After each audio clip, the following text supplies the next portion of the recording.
What are some dark psychological facts/experiments that you know of? A depressed psychologist decided to study depression in animals. He created an experiment called the Pit of Despair.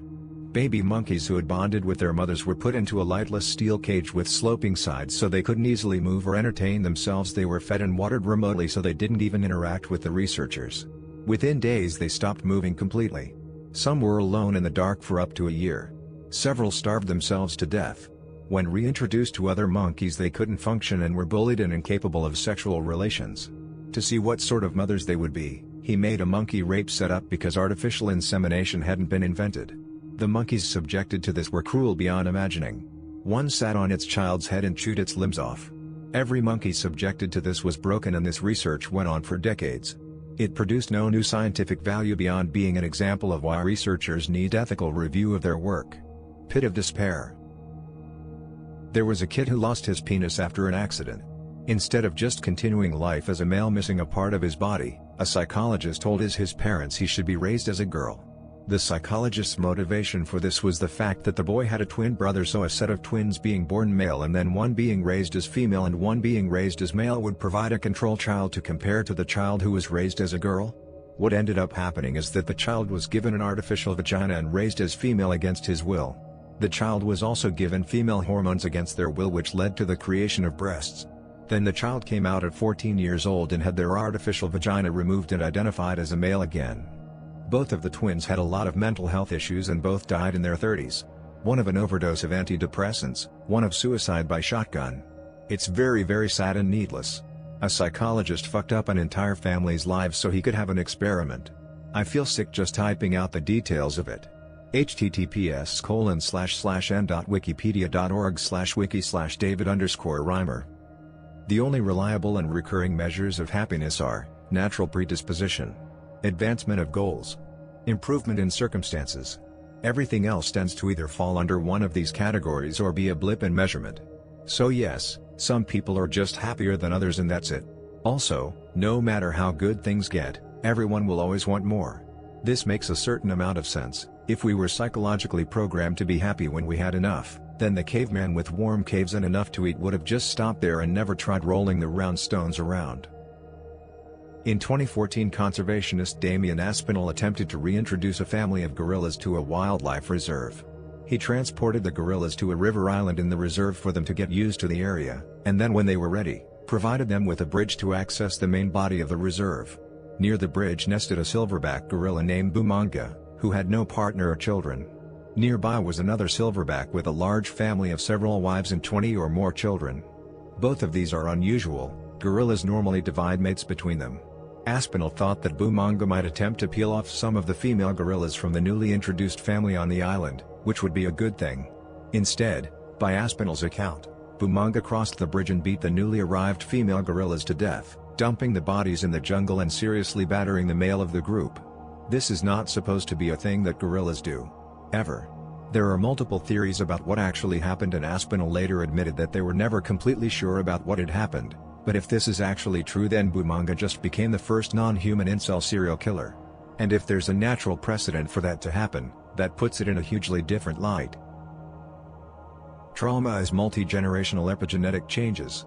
Not only do one's genes change one's environment, through behavior, but one's environment changes one's genes. Most easily discernible when you look at how diet affects the following generation. Not in fetal alcohol syndrome kind of way, but in if the mother dieted or otherwise starved repeatedly for sustained time in the years leading up to a pregnancy. Even if she ate consistently at healthy levels during the pregnancy, the child is far more likely to retain weight and have a higher difficulty losing excess fat. Monkey sees a lot of success with this gene pattern. Not enough resources, so mom is malnourished. Make baby that is better at holding any extra nutrients. Baby grows up fat and happy and makes more babies, but these babies don't have the genetic pressure to retain nutrients since their parent had plenty, so there must be enough to go around. Rinse and repeat for 50 million years. Oof. Add that into the emotional trauma of being half-starved by family because you grew up fat and get put on a diet at 10 years old because your mom wants you to grow up hot like she was. And it's her stupid anorexia behavior that made you a fat little kid in the first place. Late to the thread, so I don't know if this was posted. In the discovery and subsequent study of learned helplessness, researchers would shock dogs in metal cages repeatedly with no escape. Once the dogs started laying down during the shocks, the researchers would open the cage doors and the dogs would stay in during the shocks, laying down. They concluded that people could learn to feel helpless even when provided a chance to escape or alleviate suffering. During repeat studies, new researchers found that the animals were not laying down due to helplessness but because when you increase the surface area of a shock it reduces the pain. I nearly forgot about this study. I tend to see that a lot of older studies are oftentimes absolutely fucked up. The sad thing about these is that you have to know that at the time, nobody batted an eyelash to the cruelty, but now a lot of controversy about all of them are being found that was probably already known but dismissed before. Wonder if that's another psychological thing? All the certainty that people use in talking about brain chemistry is bullshit. We know that the presence of certain chemicals causes behavioral changes, and that we can manipulate those chemicals through drug therapy. That's about it. We don't know why it works, we just know that it does. Most of the time. Except when it doesn't. I lecture in biochemistry, undergrads mainly.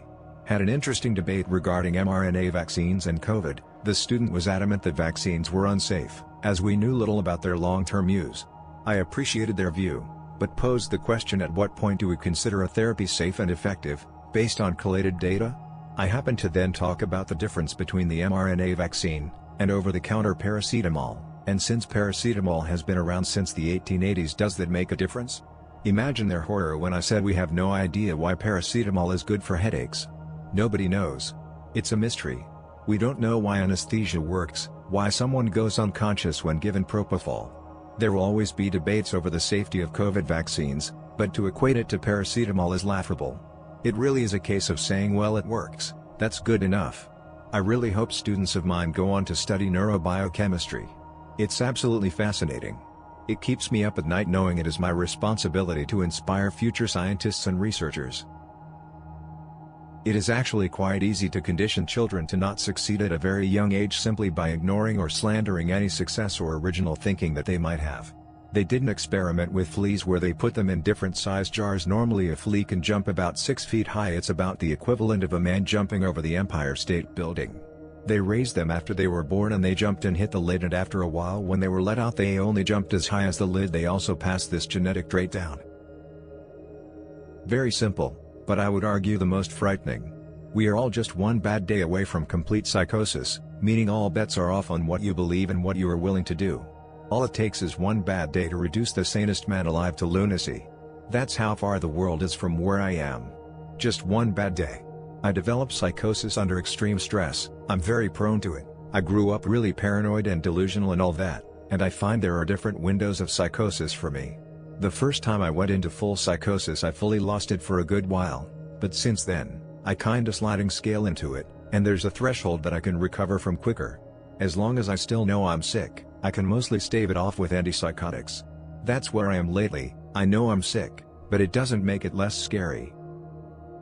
This year there was some big drama about 2006 Alzheimer's research being, almost definitely, fabricated.